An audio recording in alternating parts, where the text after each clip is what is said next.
M3. Welcome to the Millionaire Car Salesman Podcast, M3. the #1 resource for automotive sales professionals, managers, and owners M3. to learn how to make money, accumulate wealth, and to all out ball out in the auto industry. And now your hosts, Sean V. Bradley and L.A. Williams. 1, 2, 3, 4, M3. Hey everybody, this is Sean V. Bradley, president of Dealer Synergy and the creator of the Millionaire Car Salesman Facebook group, a group in the automotive industry on Facebook for the automotive retail industry, and of course the podcast, man, the Millionaire Car Salesman podcast. And today is going to be international. So I got a special guest right here, Marcos Lima. Man, he's going to tell us from Brazil to Canada and to the future. So Marcos, welcome to the show, my friend. Thank you very much. Thanks for having me. Tough to follow up after the last guest you had here in the show. That was quite exciting. Well, yeah. So you enjoyed Cody Carter? Yes, absolutely. And that's a very interesting story, right? The amount of income he generated, the success he have, and the amount of hours he works a day. That was very interesting. So like I said, it's very tough to follow up on that. And I'm here to learn and share a bit of my story as well. Absolutely. So can we start with that? Can you kind of share with us a little bit of your background, how you got started in the automotive industry, where you got started to the automotive industry, and we'll go from there. Absolutely. So back in 2015, I moved to Canada with the wife. And interesting story is I'm from Brazil. I went to law school in Brazil, and landing in the automotive industry wasn't something really planned. It was something that happened. And I started in an independent dealership, was a used car lot, big lot, was a dealership called Autotown. We had back then up to 240 cars on the lot. So it wasn't a really small operation, but by any means was where I started. It was great. My first year there, I sold a lot of cars, but also, had great success with my customers, right? And then I had the opportunity to move into management at that store. I was there for 2 years as manager, and then got invited by a Chrysler franchise to work as a pre-owned sales manager. And I've been there for about 5 years now. That's exciting. Listen, I have experience internationally selling cars. I mean, from Russia, Canada, Guam, a bunch of different places. But sometimes people in our country, they don't really, in the United States, they don't know much outside the United States. You know what I mean? Like, again, like when you go to Europe, everybody is connected and everybody knows what the different countries are doing. But somehow in America, at least, United States of America, people are kind of closed-minded and closed understanding about other cultures and the realities. Can you just take a moment and share, especially now that you know the Canadian market, what is it like for car sales in Brazil? Like, is it in a flea market? Is it, and I'll tell you why I said that, or is it like big, beautiful palace dealerships, or what is it? So let's start there. What's it like selling cars in Brazil? So when I grew up in Brazil, every Sunday I used to go to a car meet with my dad, and that was a flea market, like hundreds of cars being sold at that market, and it was awesome. That was cool right there. You could learn, what to watch for and whatnot. But there is also several massive operations in Brazil and beautiful dealerships. It's different in a sense where I think you're in North America on the professional side as a salesperson or as a manager, as an investor. This industry is fantastic. Like you can be a millionaire in this industry, which I think it's a little harder if you look at Brazil. That was a big thing. So that was something that really stood out, and it made me realize, hey, this is fun. This is awesome. I can make a good living in this industry. And that's why I chose to stay in the industry, right? Now, it's funny you mentioned about the flea markets. When I did business in Russia back in 2001, that's the type of environment it was. And even my last business in Russia was in 2007, so from 2001 to 2007, we did everything from exporting vehicles from the United States, importing them into Russia, helping the groundwork for dealerships and facilities out there. But it was crazy that they didn't have finance and credit like we had here. It was literally like armed security and you would have a boatload of money. So how is financing right now? Is it like the United States where there's all these different banks, the manufacturers have banks and it's financing? Is there leasing? Is it just financing, or people pay cash? Help us understand what the international market in Brazil is. Just curious. So I actually worked as a banker for a short period of time in Brazil before I moved here. One thing that definitely it's a massive difference are the interest rates. So a prime contract in Brazil back in 2015, it was 30%, 40% a year, right? So there's a lot of cash. Yes, it's crazy. The amount of interest you pay in Brazil buying a car. How do people afford that? And, it's something interesting in Brazil that they have a different type of credit where you pay for the car before you get the car. So you're paying for that for several years before you build up a certain amount, and then you go and buy it with that credit in hands, and you keep paying for it for several years. Or you go through finance and you're paying a massive amount of interest on that car. So there's a lot of cash transactions. Lease is something, we have lease in Brazil. Manufacturers have companies financing cars.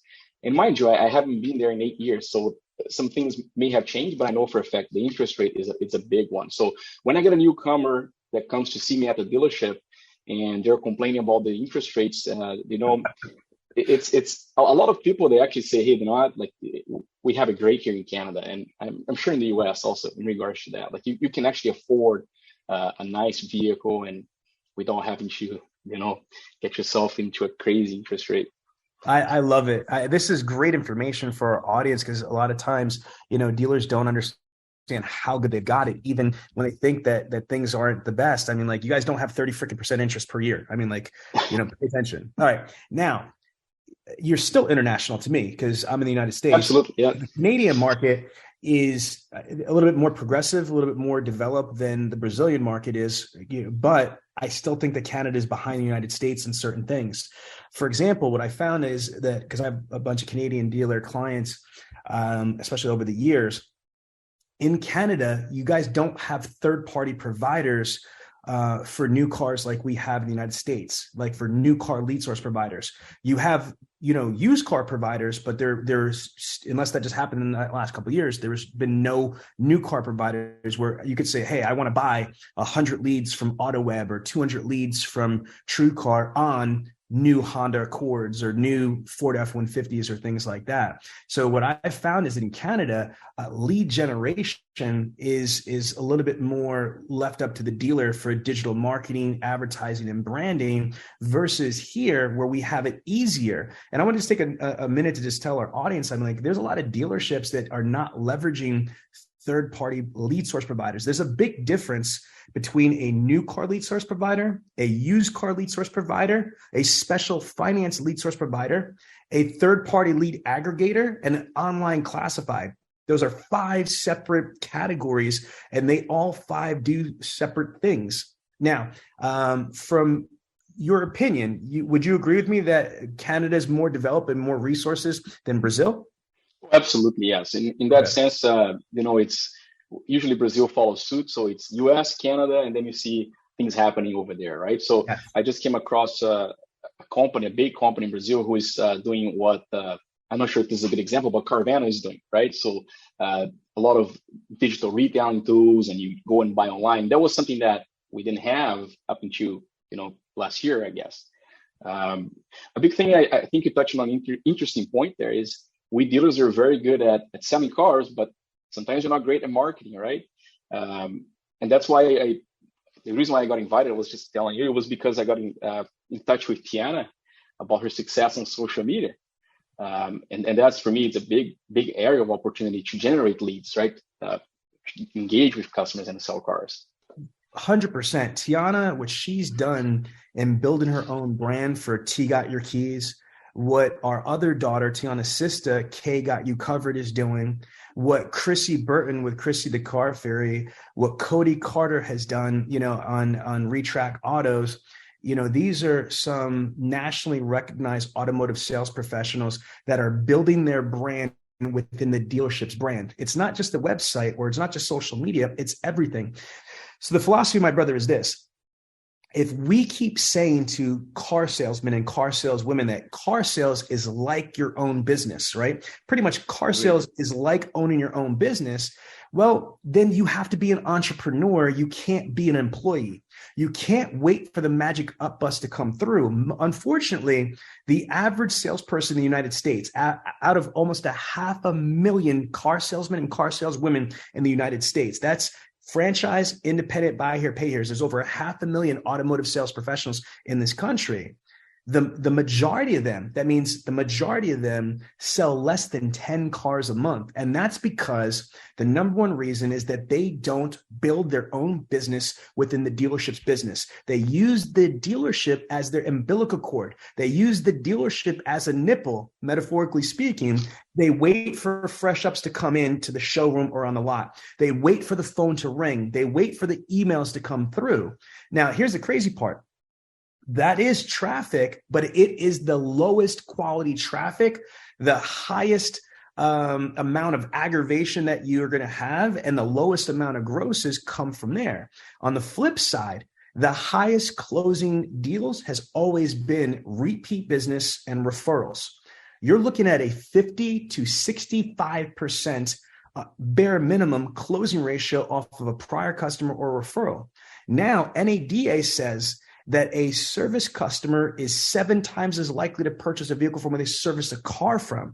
Even if they've never purchased a car from you before, if they're in your service drive, you have a 7 times as likely opportunity to convert that person. Now, when you have somebody that's bought from you and serviced from you, it increases closing ratios over 80%.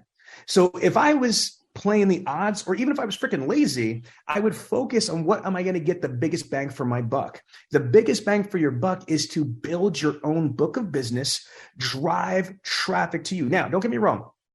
You're going to have to, if you're listening to this podcast right now, if you're into sales, you've been doing it for a little bit or a lot of it, you should be using, I'm not saying don't take fresh ups, don't take internet ups, don't take bones or what have you. I'm saying you do that until you get your book of business strong enough that it's self-sufficient.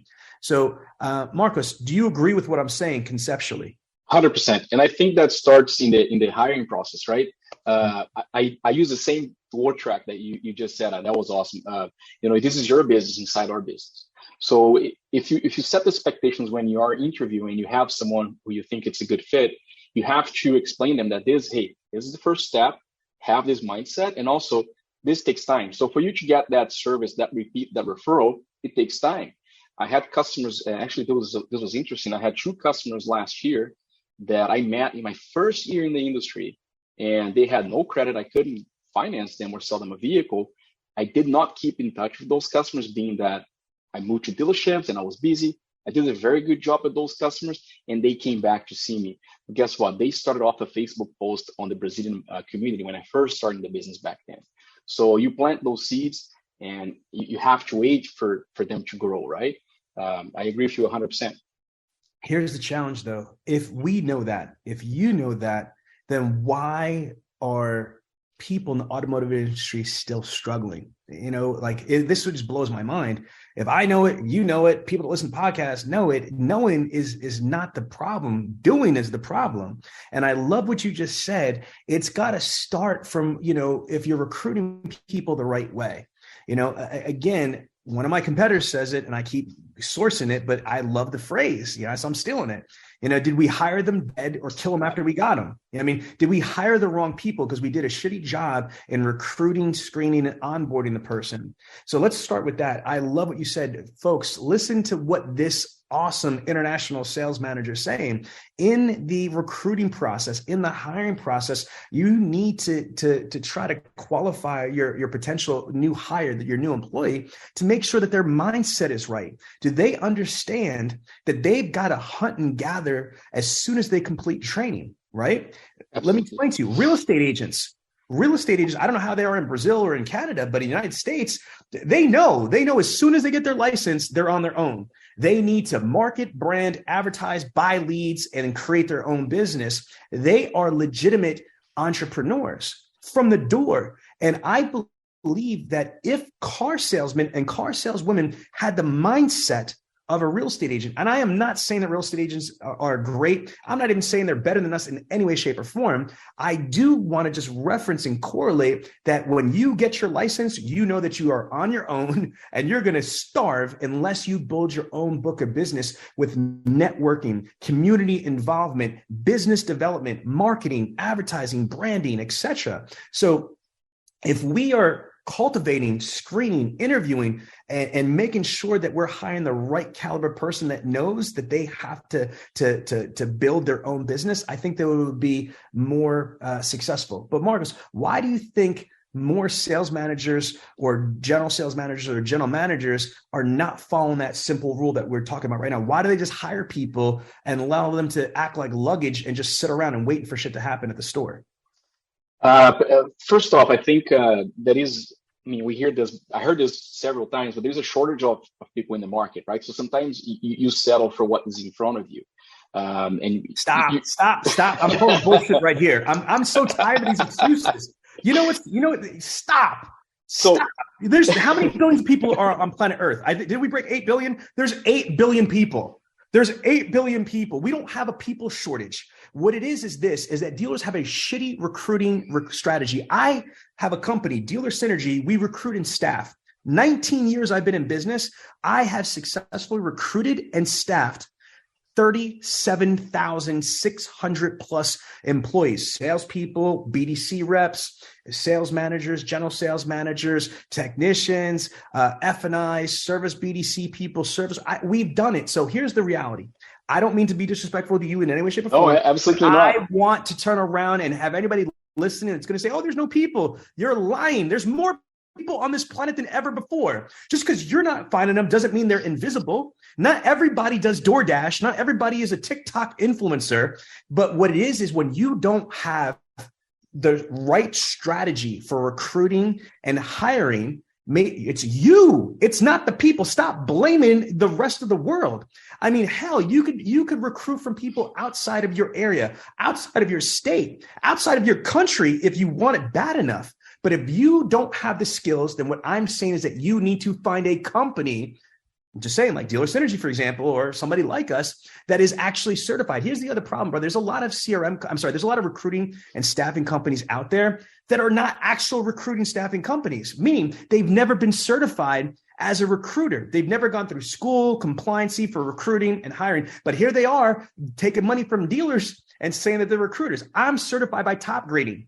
I'm also certified by Franklin Covey, two incredibly respected organizations that have blessed me into being a real recruiter and staffing agency, not to mention the 37,600 employees we've hired on behalf of our dealers all across the United States. So am I wrong? Is there really not enough people out there, or is it just more of a problem that dealers are not finding the right people? Oh, absolutely. We spend thousands of dollars with vendors, trying to advertise our vehicles and sell more cars that, at our dealership, I suggested we recently added an HR person to our dealership group in the city. And that was great because, we managers, we're not specialists in posting ads or, the interview process sometimes is also, are you asking the right questions? Are you taking too long in that interview, right? Are you turning them off when you bring them into the door, right?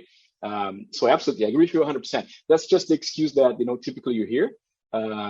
But absolutely, I agree with you 100%. If you have someone who can support you, that has the skill set to help you, there's always going to be candidates in front of you, right? There's always a strategy to generate those candidates as well. 100%. Ideally, for me, is also hire the right people, reduce turnover, so you don't have to always keep looking at hiring more people, right? I personally, as a manager, I hate turnover. And there are managers who actually take pride in that, right? Hey, if you're not performing, you're gone 2 months, every 2 months, we fire the bottom guys. And, there are dealerships that I heard that before. I pride myself in building someone up and, it's a challenge. It's not an easy task, right? We are working and I'm working with someone who, my top salesperson now, she came from the restaurant industry, had no experience, right? So seeing someone like that growing and selling lots of cars, it's awesome. I love what you're saying. This is why you're successful. What I heard you say is that people are your greatest asset. You know what I mean? So you don't want to just throw them away. People aren't disposable. And that's such a negative part of our industry because it's easy to just replace somebody. It's easier just to fire somebody because you did a shitty job in hiring them. You did a shitty job in onboarding them. You did a shitty job in training them. You did a shitty job in building them up as a team. And so when they don't work, instead of taking ownership and responsibility yourself, you just throw them away. You know what I mean? Like they're disposable. These people have families, man. These people have situations. These people are dedicating their lives to you so you can earn money, so your organization could earn money, so your owner could earn money. But instead of pouring into them, you said something, man, I'm gonna zone into it. You said we spend thousands and thousands of dollars. Let me correct you because you missed a couple of zeros. On average in the United States, the average dealership spends $64,000 to $65,000 a month in marketing and advertising and generating leads and shit like that. But how much do we spend actually in recruiting, in screening? Do you know that there's a software called an applicant tracking system, an ATS? An applicant tracking system is software like a CRM, very, very cheap. I don't sell it, so I'm not pitching anybody. It's less than a couple $100. It might even be as cheap as $100, but it's an amazing software to organize all the resumes, to prioritize them, to go through the hiring process from screening, interviewing, recommending, declining, and all that above. Most dealerships don't even have an ATS, even dealer groups. It blows my mind.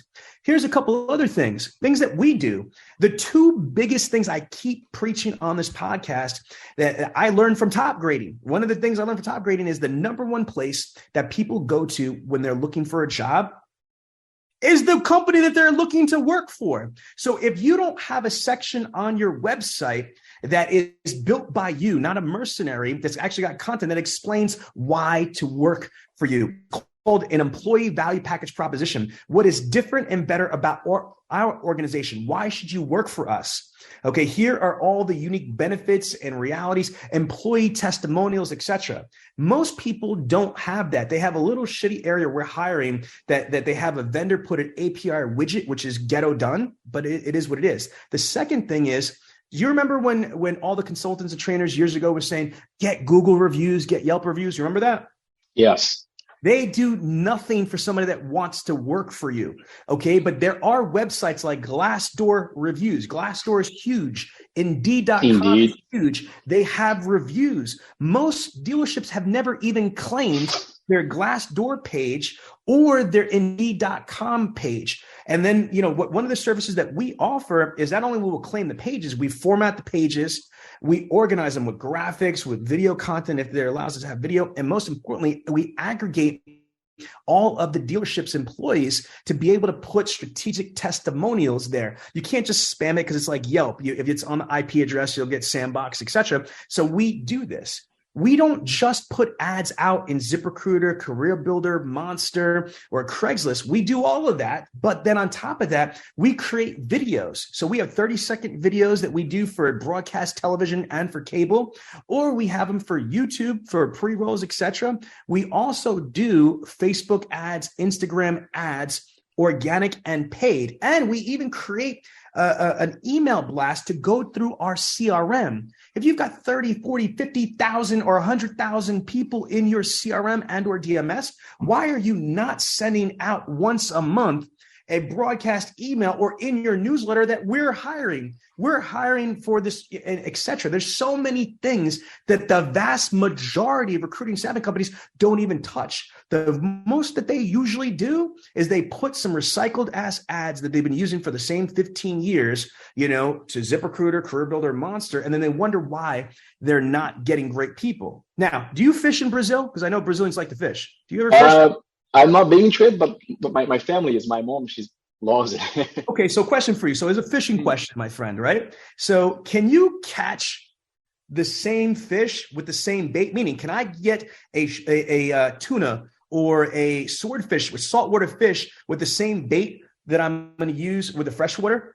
Absolutely not. Okay, so think about this. Think about this right here. That one point, if you're not stupid listening to this podcast, that should make sense to you. If you have the same bullshit ad that you're putting out there, how are you expecting to get a rock star? How are you going to find a 20-car, 30-car person or like a celebrity in a community? You need different bait for different types of fish. You need different bait, different type of ads, different type of messages, different type of mechanisms to find different caliber people with different experiences just for your showroom. I'm not talking about different bait for service versus sales. I'm talking about for a different diversified. If you want females, if you want minorities, if you want overachievers, if you want this or that, reverse engineer to it and create the right bait. And when I mean bait, I mean recruiting strategy and campaign. Speak to me about this, brother. Am I talking to your soul right now or what?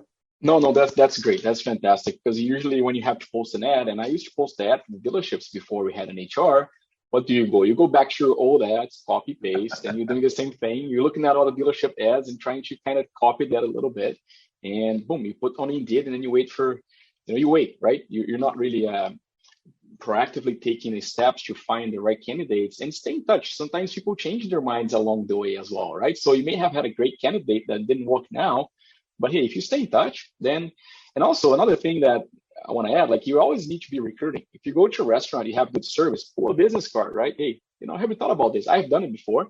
I'm yet to have success doing it, but that's, the mindset we need to adapt as a manager as well. I want to spot on, brother. I've lived that life myself too. As a manager, I'm recruiting at restaurants, bartenders I'm speaking to. Hell, cell phones. I have a Verizon. If I go into Verizon and they do a good job, or Best Buy or what have you, there might be different places, that are out there. But I'm telling you, your advice is spot on. You always need to be recruiting, because at the end of the day, what do we need? We need somebody that's got a personality. This is not quantum physics. I'm not trying to simplify our trade. I'm a car salesman. I'm very good at what I do. But the number one thing is we're in the people business. We need somebody that's got an outgoing personality.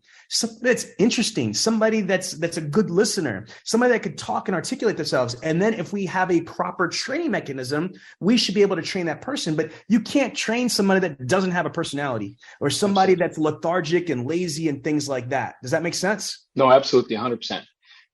You have to identify and find out like what makes them tick, and work with, that candidate. Absolutely. That's spot on for sure. Another thing I like was you touched on the diversity of your sales floor, right? So having different faces, different languages, it goes a long way, especially like here in Canada. It's a big thing. I'm sure in the US must be similar, but I had customers actually giving us kudos for having such a diverse staff on that sales floor, right?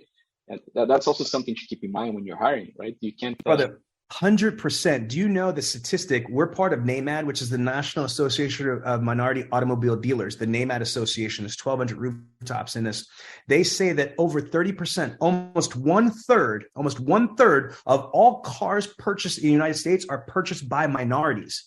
So if that's the case, your floor should be diversified. Your floor should, at the bare minimum, represent who you're trying to sell to. Now, again, that doesn't mean if you don't have a Russian community, don't hire the Russian guy. I'm not saying that at all. What I'm saying is that if you have a Latino community, you've got a Jewish community, you got an Asian community, you would be very, very silly if you didn't have representation that's there. So if there is a minority community around you, even within 50 or 100 miles of the dealership, you should have representation there. But besides that, age, right now, obviously, millennials are the number one buying segment with over 88 million millennials that are alive right now. So you want to have millennials there, but you also want to have Gen Zs. You want to have young people, 18-year-olds, 19-year-olds, 20-year-olds. You want to have people representing not just the floor of buyers, but the culture and communication. You want to be able to have it, because it's hard to teach an old dog new tricks. It's not impossible, but it's harder. So you want to be able to have diversity on the floor, not just for representation, but for utilization. That rhymes. I'm going to repeat that saying right there. You don't just want diversity on your floor for representation. You want diversity for utilization. Utilization what? In technology, Facebook, TikTok, WhatsApp, LinkedIn, social media, Uber Eats, whatever it is. You want to be enveloped in the community. So I do agree with you. Now, what else would you have to say on this? After these messages, we'll be right back. Dealer Synergy is an award-winning training, consulting, CRM, recruiting, and accountability firm. We are a 13-time Dealer Choice Award winner. We have proudly served automotive dealers for 20 years and have trained over 150,000 automotive sales professionals. We've worked with over 3,700 rooftops across the country, not including our global clients in Canada, Russia, the Dominican Republic, and more. We are the most sought-after subject matter experts and pioneers of the automotive industry. Our executive team has a combined 75-plus years of automotive industry expertise at the highest level. We've literally taken dealerships from having challenges and problems, some even on the brink of bankruptcy, to becoming national success stories. Dealer Synergy had really helped build something from the ground up. You guys have made me fall in love with what I've always loved to do. I give credit to Dealer Synergy. I just hired 8 people, and Dealer Synergy HR really was critical in me being able to do it. You provided the training, you helped us with our CRM. You provided a solution for a lot of things that I was looking for. Our people loved LA, what Karen has done for me personally. Franca, her communication back and forth. You've got a really solid group of people. Having somebody like Sean and his company that knows automotive, so the marriage between what knowledge he possesses and the fact that he has this great video production staff, it gives you the best of both worlds. So I would certainly recommend them. Sean comes in the dealership and he advanced us light years ahead of our competition. Just an absolute leading edge training company. Go to BradleyOnDemand.com and give your team access to the best automotive training in the world. No, actually, interesting. I hired I think it was last week, I hired a young lady. She's 18 years old. We're not allowed to ask the age, but I could kind of sort it out. She was between 18 to 19, right, by her resume. And I found out that as we were in the interview process, she talked to my GM. I saw something there, and she has a great attitude, and she's a woman, Filipino. And as she left the interview, she goes, "Hey, you know what? I have been listening to this Millionaire car salesman podcast." And I told him I was going to have a chat with you folks. I was invited. And he even asked, "Did you mention anything?" No, never mentioned anything. So that was awesome. Someone with the right attitude who's taking the initiative to find ways to learn about the industry. And we probably have people in the group now. They want to learn about the industry, and this is a great tool. And so when you put both together, the attitude, the initiative, it's something that we definitely look for. So I love that. And again, we are the #1 podcast for the automotive industry, man. We're pushing over 600,000+ downloads.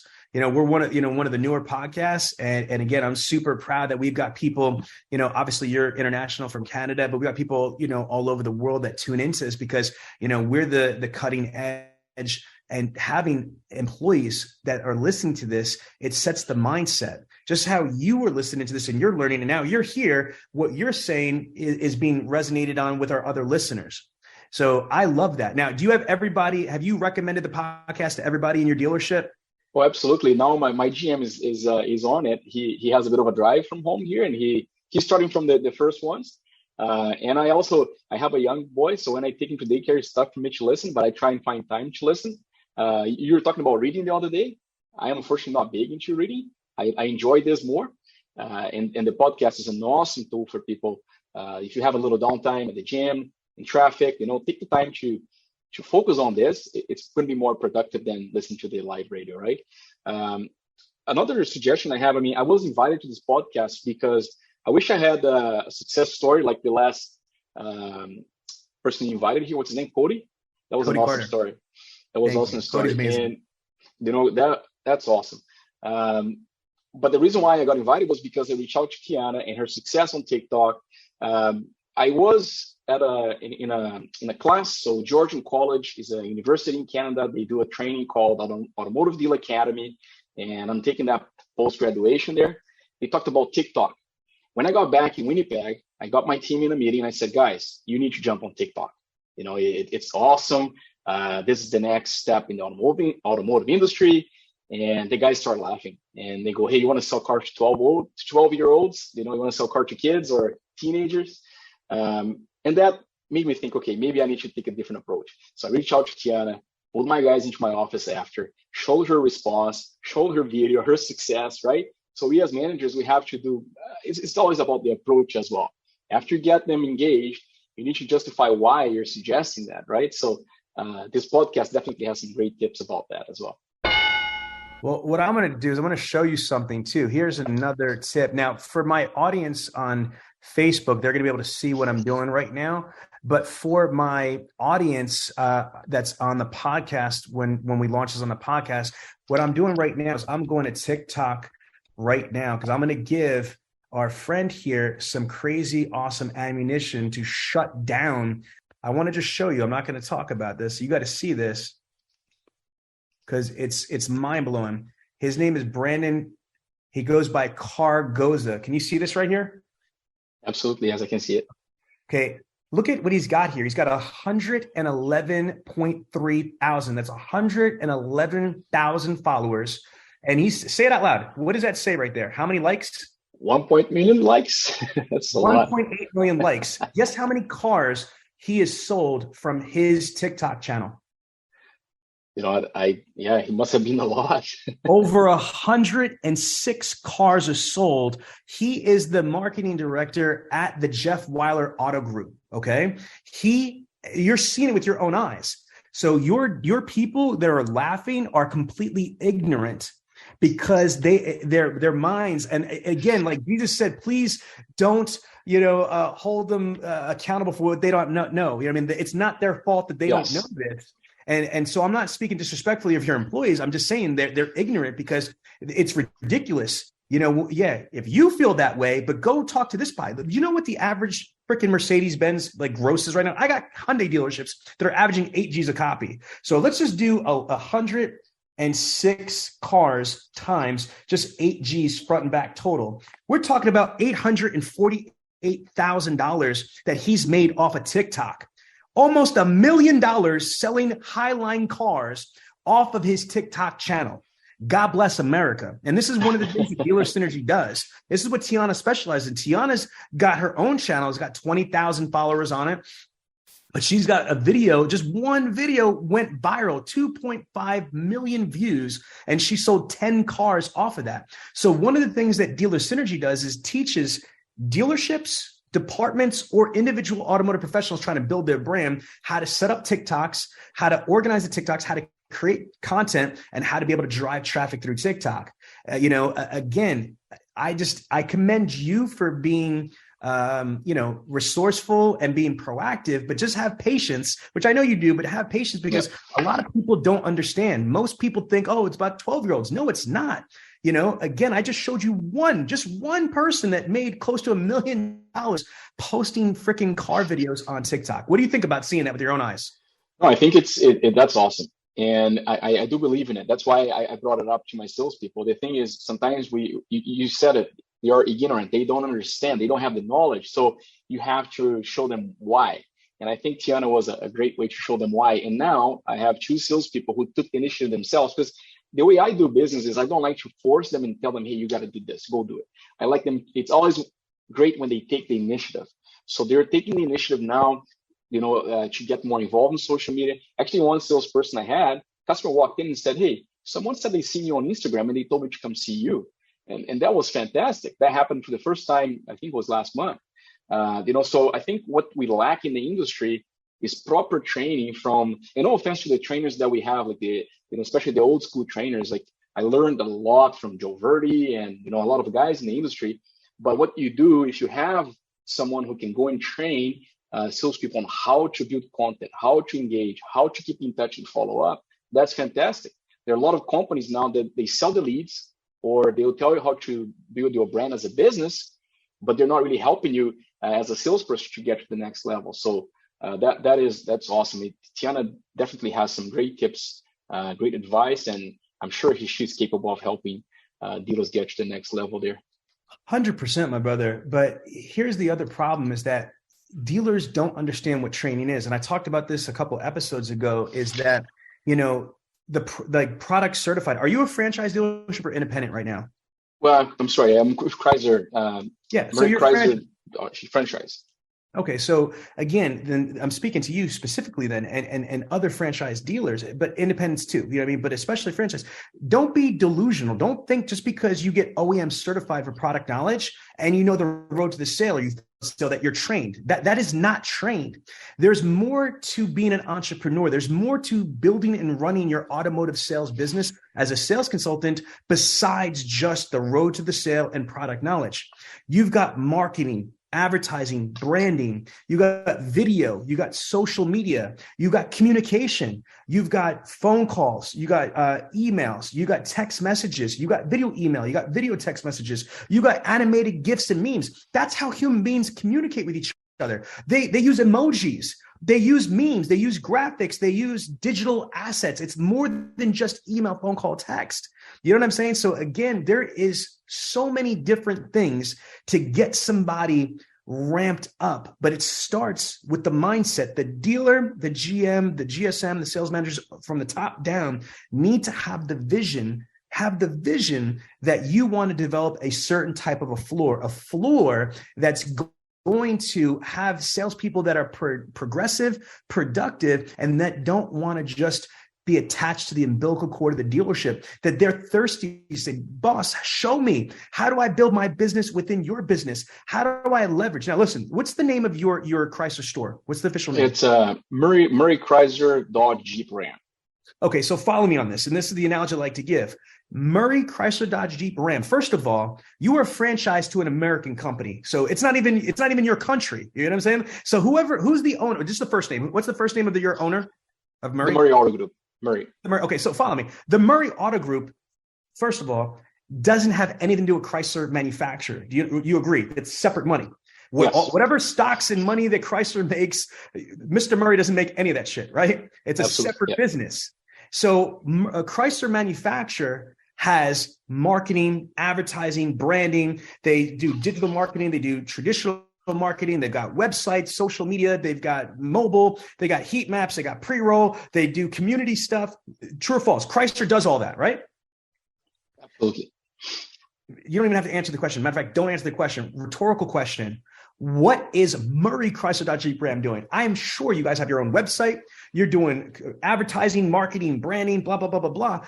So why? Why is the dealership? Why is Murray doing all that stuff if you're part of the franchise? Because Mr. Murray is an entrepreneur and he freaking understands that Chrysler money is not his money. Just like if I worked for Murray Chrysler, Murray money is not my money. You see what I'm saying? So I need to build my business just like Murray Chrysler builds their business within Chrysler Manufacturer's business. Your salespeople need to mentally understand that they need to do what the Murray Auto Group is doing, but themselves. Does that make sense? 100%. Salespeople need to focus on building their brand. And once you have that brand, that's your brand. You invest in yourself. And one thing that we managers have to identify and keep an eye on is, I'm going to give Tom Brady. I'm not a big football fan. Are you a football fan, Sean? My wife is a psychotic Eagles fan. She will cut anybody that talks about her Eagles. So yes, therefore there I am. You go.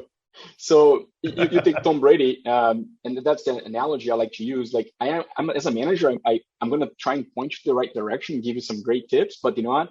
Tom Brady, he's always training. So if you want to be a high level professional, you have to always be training, right? And certain people have a skill set that as a salesperson, you know, you're going to be extremely successful. And success to people it's different measured, right? In this case, I think that we as managers have to try and motivate salespeople to always continue to do training, to get better and to build their brand. That's part of that, right? Otherwise, you know, you're going to be the average, and there's nothing wrong with average. Some people are okay with it, you know. But if you want to get to the next level, that's definitely something you have to follow. 100%, my friend. 100%. I'm loving this.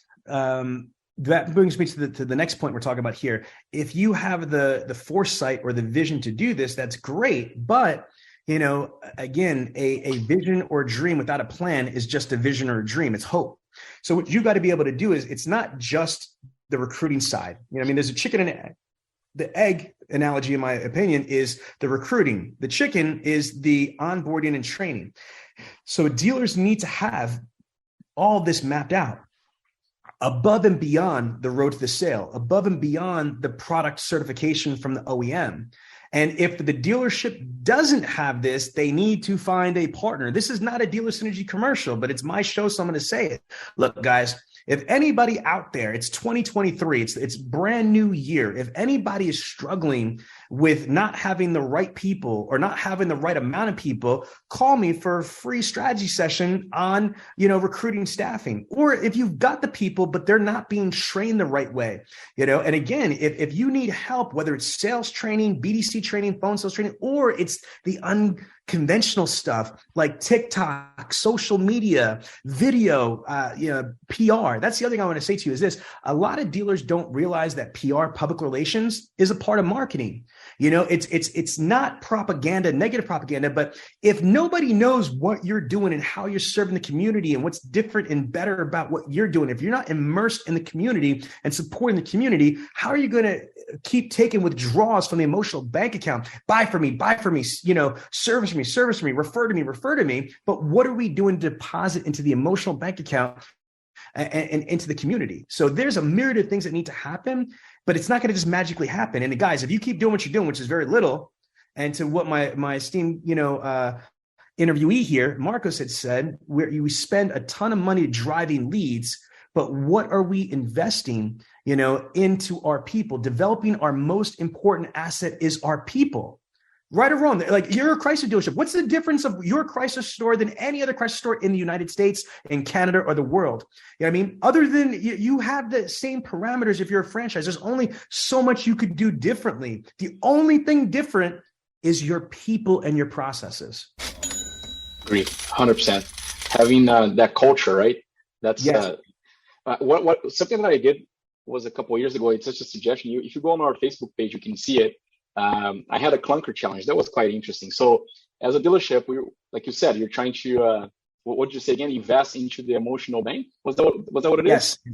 Yes. So, you see the emotional bank account, correct. The emotional bank account. So for me, something I did, it didn't cost dealership money. As a used car manager, I took 2 cars in on trade. They were like $500 cars, right? I posted them on social media and I had a clunker challenge. So it was a live auction on Facebook.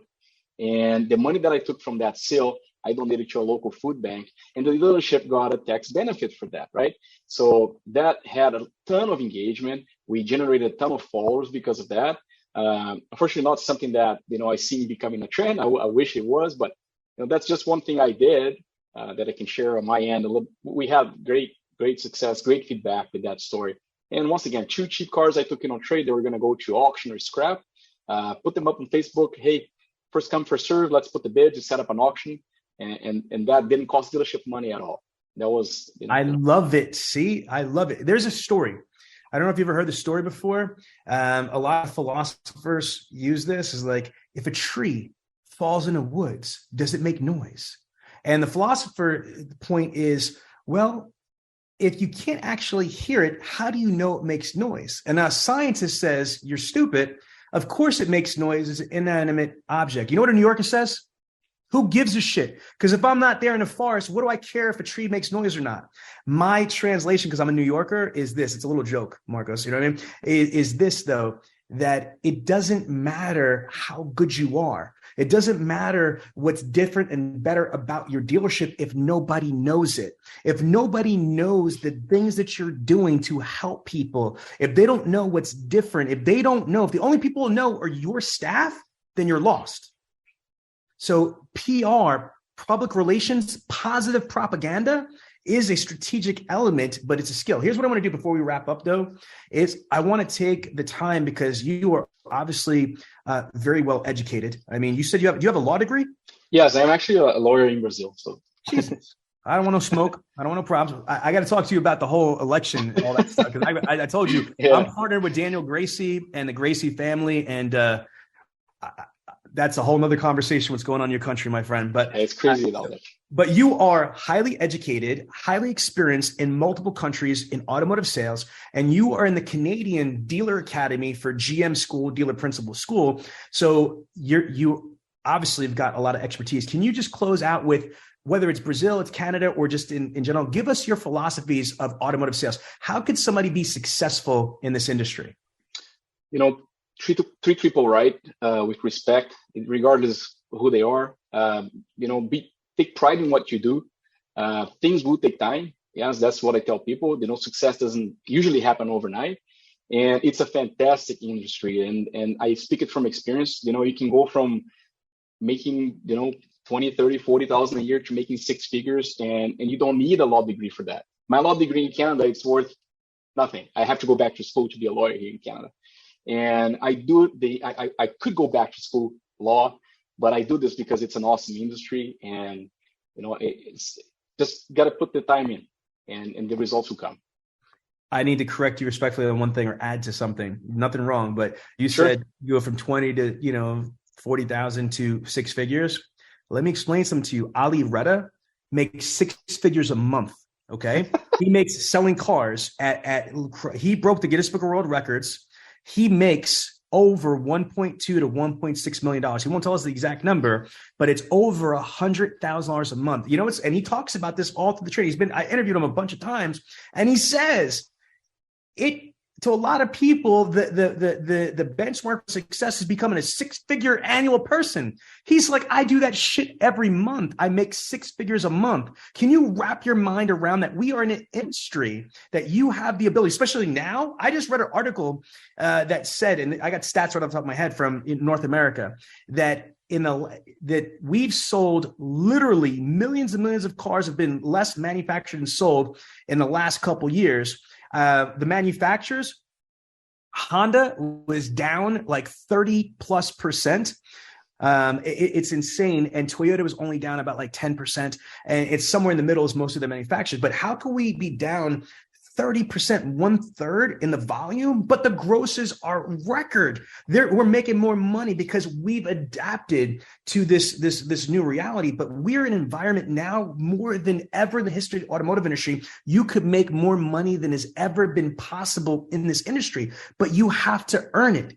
You have to start out as a Tom Brady, but your goal should want to be the GOAT. You should want to come into work. And here's what I want to say. I asked you for some advice, and you gave me things like, be respectful to people and have pride and be patient. Now, I agree with you 1000%, but you know what the comeback is? People that listen to this, they're like, bullshit. That's not, all you got to do is just be respectful and be patient and be kind and take pride in what you do. And I'm like, yes, Marcos is right. It's that simple. That's all you need to do when you get into this industry is kindergarten rules. Treat other people with kindness and respect. We are in a sales environment. It's very simple. All you got to do is get somebody to like you, trust you, and believe you, especially if you're in the freaking market of a car. When there's no cars out there and they're overpriced, so they have to buy it from somewhere, all you got to do is, you know what's sad, Marcos?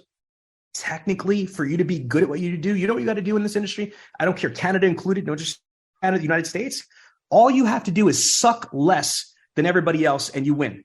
Now, that's not my strategy, and I'm not saying that should be your strategy, but I dare somebody to contradict me on that because they're full of crap. All you have to do is be less shitty compared to everybody else and you win. That's how low the benchmark is, unfortunately. Do you agree or disagree? 100%. People are coming for the experience, and yet there's still a lot of people not giving a good one. So if you give them a great experience, the rest is easy, right? So I want to ask you one more time, and you could either say yes or no, or let me add. So I'm going to ask you again. You gave some basic tips, but do you really believe that those basic tips you gave is not all, but it is the foundation of what you need to be successful in this industry? For me personally, yes. I would agree, but I wanted the audience to listen again, because here's what's going to happen. People think that success is quantum physics or some shit, man. We don't have to be Bill Gates. You don't have to be, I don't want to use Elon Musk right now. He's going through some shit, you know what I mean? But you don't have to be whoever else is super rich right now and not in trouble. You know what I mean? Like all you got to do is basic stuff in this industry, and you could be incredibly successful. All right, I got one other question I have for you, and then I'm going to let you close it out however you want to. What that's your philosophy. What technique has helped you and your employees, whether it's, let's look at the market, whether it's dealing with inventory or dealing with pricing or engaging with social media? What are the things that you are doing right now that's the most successful? Because I want other dealers that are listening to this, especially other Chrysler dealerships, all of the United States are like, wow, man, if this Canadian dealer is doing this and it's working, or this is his process here, or this is his strategy there, maybe they could benefit. You know how our podcast goes. So give us some heat. Give us something good. What do you got? You know what? I'll speak as a used car manager. So time kills the deal. And I know a lot of dealers are doing this now. But for me, rule number one, you get to the trade early on in the process, get to know your customer, get to know the needs, the wants. That's going to help you a lot. Get a manager involved early on, not a closer. A manager is going to help you build rapport. If you need help in the end, he's going to jump in and help you close that deal. So for me, once again, as a used car manager, my rule number one is get the trade involved, find out about the trade, touch the trade, get to know your customer early in the process. And that's going to save time and be upfront and educate your customers, right? Justify where you're coming from. If you have the information, and sometimes you're just checking to see if you're saying the truth, right? So if you give them information that they believe what you're telling is truth, then you're going to earn their business. I had a question for you. I'm sure you're not exempt on this. How do you handle it for inventory? So if somebody's looking for a new or pre-owned vehicle that's not available, how do you tell your salespeople to handle this, or how do you as a manager TO this? You know what? For us with Chrysler, we were fortunate that we had a decent amount of inventory lately, but there are shortages on certain models, right? I think right now you give the customer options. The days of, I don't have inventory and this is it, buy, they're counted, right? So what I would say is, I think we have to always keep an eye on the basics, right? I heard a lot of people saying we became order takers over the last few years, and I disagree with that. I disagree completely. I think there's a lot of work to be done to close the sale and be successful, but just keep an eye on the basics, on the processes, everything that comes along with a sale. And then you're going to sell cars. So if it's a factory order, if it's a locate, if it's something you have in stock, if you assume that you have to follow that process, and you're going to be successful. Mm. So how are people in Canada handling the prices? Obviously, let me just not say obviously. Let me ask you, because I have other Canadian deals, but I want to hear from you. Sure. Are you still selling at list or over list for most of your new cars, or no? Because you said there's inventory. Are you discounting again? So without dragging on or changing the subject, once again, for Chrysler, we're seeing rebates, right? We're seeing changes now. So we are starting to, it's always a case by case. It's we want to be upfront with our pricing, right? That idea of trying the back and forth, negotiating, it doesn't work. And the trade, same thing. You put your best foot forward. A lot of people, they're not going to give an objection. They're just going to get your number and walk away if you don't make them a fair offer. So for us, at least Chrysler in Canada, from what I can see, that's most Chrysler dealers, we are, the market's shifting a little bit there now. We are seeing, a lot of inventory coming through. So, which is a great thing. It's giving customer options. We're selling cars. It's awesome. I love it. So what I'm trying to do is I'm trying to eliminate excuses, because a lot of people are saying, oh, like you said before, not you, but you're like, oh, there's nobody to hire. Bullshit. Oh, like people, there's no cars, or, oh, the cars are too priced too high. There are no excuses. There's just like, there's always expectations or objections. Our job as a professional automotive person, whether you're in sales or management, is to identify either an expectation or an objection and engage it and overcome it and move on. It's our skill needs to be able to allow us to figure it the fudge out, whether we have to go around it, over it, through it, we have to handle it, and I love that. So you are doing an amazing job. I want to turn it over to you. You have literally tens of thousands of people right now that are in our group, plus a lot more than that listen to the podcast. So what would you like to leave your industry colleagues? What type of information or last statement, advice, whatever? This is your chance to say whatever you want to the industry. Hey, stay sharp, train, believe in the industry, believe in yourself. This is an amazing industry. You can have a lot of success, not only financially, but personally, right? And believe that when the dealership next door, we have, as an industry, we have the habit of criticizing our other dealers, right? Oh, don't go to that dealership. Those guys are bad. But at the end of the day, everyone is just there working hard. They probably have family. They probably have kids to feed. And this is a fantastic industry. Let's take pride in what we do and bring this to the next level. Well, listen, it was a pleasure to be able to speak to you. I can't tell you how impressed I am, again, from doing business in Brazil, getting a law degree over there, coming over to Canada, and then, seeking to find knowledge through a podcast, getting a hold of our company. And now your voice is being, heard, and you're going to influence people literally all over the world on just your experience. Thank you for taking the time to be able to share your experience and your knowledge with our audience. So there you have it, the Millionaire Car Salesman Podcast. This podcast comes to you every week from the city of brotherly love, Philadelphia, Pennsylvania. If you have a question about the show or would like the chance to become a guest, feel free to contact us directly at 856-546-2440 or email us at millionairecarsalesman@gmail.com. This program is a presentation of Synergy Records, produced by Tiana Mick and L.A. Williams. Production and engineering by L.A. Williams. The Millionaire Car Salesman Podcast is hosted every week by L.A. Williams and the Millionaire Car Salesman himself, Sean V. Bradley.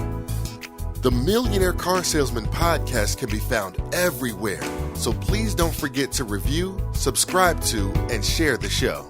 Thanks for listening to the Millionaire Car Salesman Podcast, and remember, where I'm from, money provides options. If you enjoyed this podcast, then make sure to give it a thumbs up, subscribe, and leave us a review. Let some other folks know about it. Oh, and don't forget to join the Millionaire Car Salesman group on Facebook. We'll see you there.